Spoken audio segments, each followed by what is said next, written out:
Halo, kembali lagi bersama Nabila Putri Ayu untuk mereview buku. Selamat mendengarkan.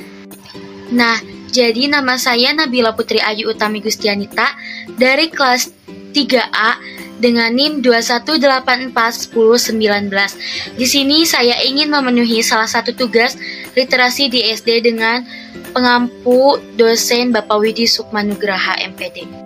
Di sini saya akan mereview novel yang berjudul Rembulan Tenggelam di Wajahmu, karya Terelie.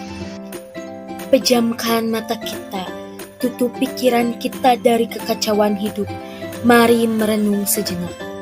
Bayangkan ada malaikat bersayap indah datang kepada kita dan berkata lembut, "Aku memberimu kesempatan luar biasa, 5 kesempatan untuk bertanya tentang rahasia kehidupan, dan aku akan menjawabnya sekarang.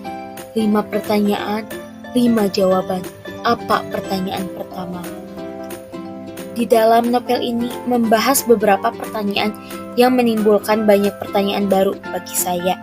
Ini adalah cerita perjalanan hidup seseorang dari usia 16 tahun hingga akhir hidupnya, di mana dia berkesempatan mendapatkan jawaban atas 5 pertanyaan besar yang selalu mengganggu pikirannya. Jadi, Rinai seorang gadis kecil yang tidak beruntung, duduk di ayunan tua di depan panti asuhan. Malam itu, di tengah kebahagiaan menyambut Hari Raya Idul Fitri, Rinai justru bersedih karena sibuk mencari wajahnya, ingin bertanya langsung tentang ayah dan ibunya.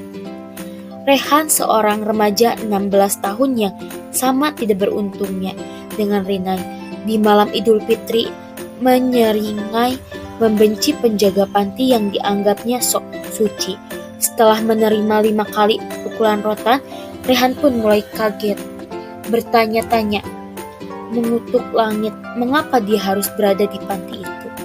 Rai, pasien berusia 60 tahun, terbaring di rumah sakit tersiksa oleh berbagai komplikasi penyakit.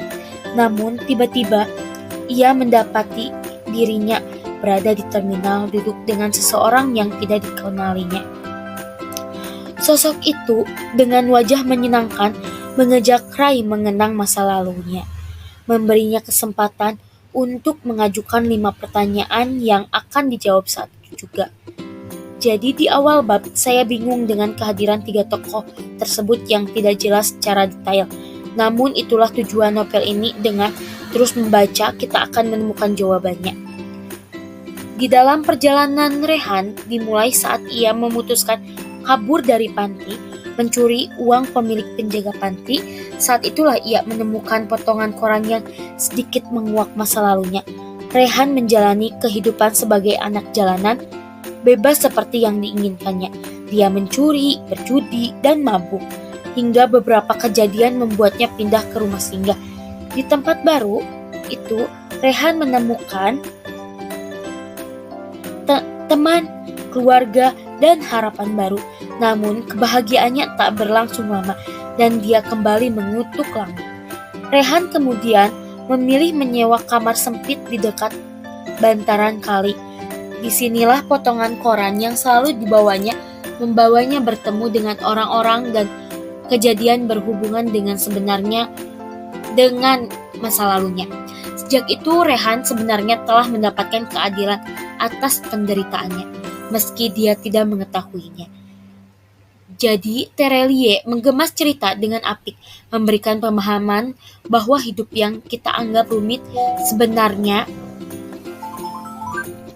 ia menyadarkan kita bahwa sebagai segala yang terjadi adalah akibat dari sebuah sebab dan akibat.